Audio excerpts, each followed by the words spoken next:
there are things that we're not able to control, right?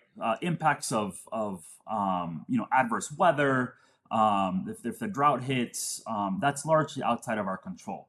Now, we know what climate change is doing to agriculture. We have to take it seriously. There are investments that we can make, but in the short term, very little that anybody can do about a drought or a flood that takes place.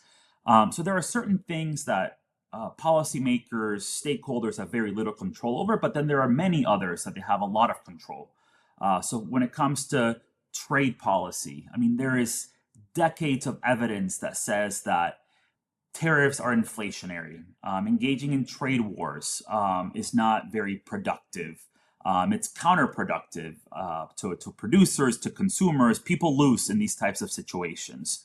When it comes to geopolitical conflicts, like the war in the Middle East, there are real consequences, whether it be in the form of higher gas prices or higher diesel prices for producers.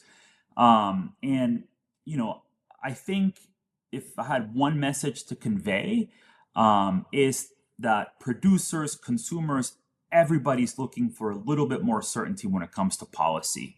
We're seeing changes in trade policy and in immigration policy that impacts availability of labor, what's happening with geopolitical conflicts. That uncertainty in and of itself increases costs, is inflationary. And I think that's the one thing that policymakers really have a lot of control over.